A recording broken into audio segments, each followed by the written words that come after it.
अच्छा, जरा सोचिए, इंस्टाग्राम, जिस पर हम और आप हर रोज मतलब करोड़ों तस्वीरें देखते हैं, शेयर करते हैं, उस पर सबसे पहली, एकदम पहली तस्वीर कौन सी पोस्ट हुई होगी?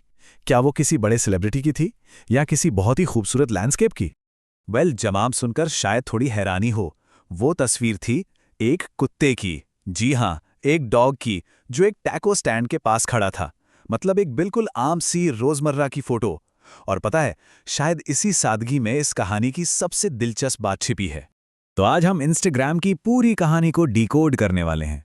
ये सिर्फ एक ऐप की सक्सेस स्टोरी नहीं है, बल्कि ये कहानी है कि कैसे एक छोटा सा, सिंपल सा आइडिया हमारे दुनिया को देखने और हाँ, दुनिया को दिखाने के तरीके को हमेशा के लिए बदल सकता है।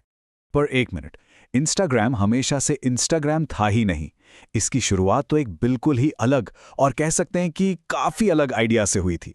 ये सब शुरू हुआ एक ऐप से जिसका नाम था बर्बन। इसके फाउंडर्स केविन सिस्ट्रॉम और माइक क्रीगर एक ऐसा सुपर ऐप बनाना चाहते थे जो सब कुछ करे।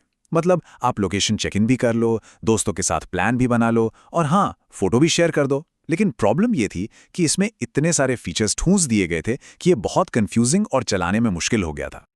और यहीं पर स्टार्टअप की दुनिया का एक बहुत ही जरूरी कॉन्सेप्ट सामने आता है, पिविट। पिविट का सीधा सा मतलब है, जब आपको एहसास हो कि आपका ओरिजिनल आइडिया काम नहीं कर रहा है, तो आप पूरी तरह से यू टर्न लेते हैं और एक नए, ज्यादा फोकस्ड रास्ते पर चल पड़ते हैं। और बर्बन के फाउंडर्स ने ठीक यही किया।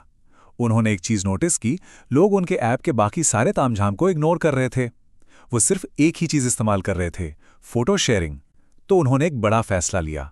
उन्होंने बाकी सब कुछ हटा दिया और अपना पूरा ध्यान सिर्फ एक चीज पर लगाया, तस्वीरों को सिंपल और खूबसूरत तरीके से शेयर करना। और बस इसी एक फैसले से बर्बन मर गया और इंस्टाग्राम का जन्म हुआ। और ये एक फैसला एक गेम चेंजर साबित हुआ। जब इंस्टाग्राम लॉन्च हुआ तो जो हुआ उसके लिए शायद कोई भी तैयार नहीं था। उसकी सक्सेस ने सबको, सच में सबको चौंका कर रख दिया। जरा इस नंबर पर गौर कीजिए।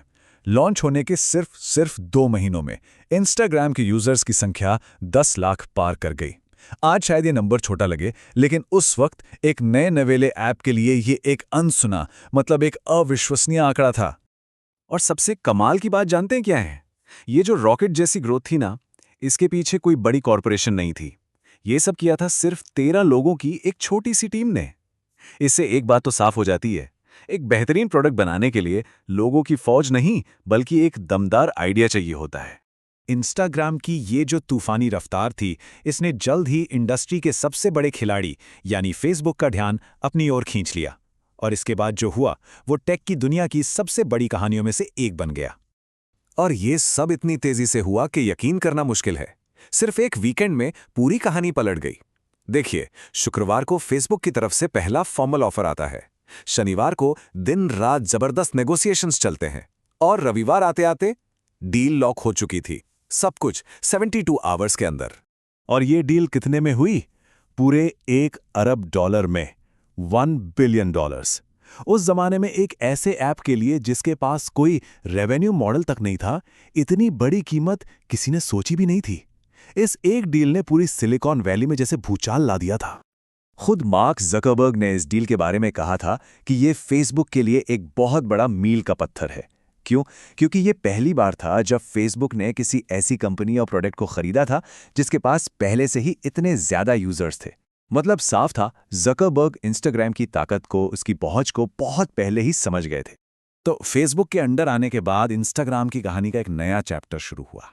अब उसके पास फेसबुक के बेहिसाब रिसोर्सेज थे, पैसा था, टेक्नोलॉजी थी, लेकिन साथ ही सामने खड़ी थी नई चुनौतियां और नए कॉम्पिटिटर्स।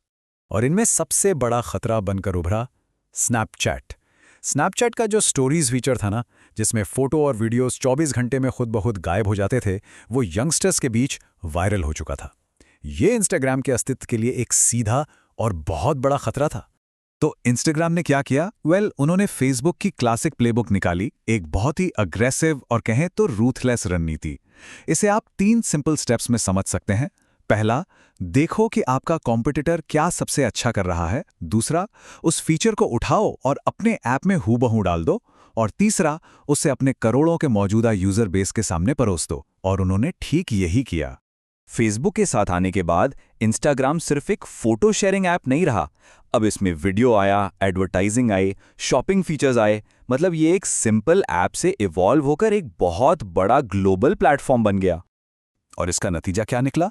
आज इंस्टाग्राम के 2 अरब, जी हां, 2 बिलियन से भी ज्यादा यूजर्स हैं। जरा सोचिए, 13 लोगों की एक छोटी सी टीम से शुरू होकर यहां तक का सफर वाकई कमाल है। लेकिन इंस्टाग्राम की कहानी सिर्फ नंबरों की कहानी नहीं है। इसका जो असर हुआ है वो कहीं ज्यादा गहरा है। इसने हमारे कल्चर पर, हमारे समाज पर एक ऐसी छाप छोड़ी है जिसे हम आज भी महसूस करते हैं। इसी ऐप ने इन्फ्लुएंसर नाम का एक पूरा का पूरा करियर बना दिया। इसने इंस्टाग्राम वर्दी जगहों और मोमेंट्स का एक नया ट्रेंड शुरू कर दिया। मतलब अब हम बात भी तस्वीरों में करने लगे हैं।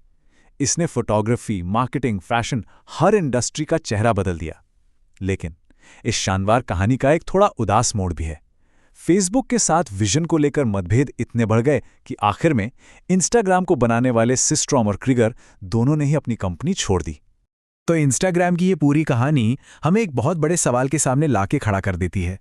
जब पूरी दुनिया पर एक फिल्टर लग जाता है, जब हम सब अपनी जिंदगी का सबसे परफेक्ट, सबसे सुंदर वर्जन ही सबको दिखाते हैं, तो फिर असलियत और दिखावे के बीच की वो पतली सी लाइन कहाँ बचती है?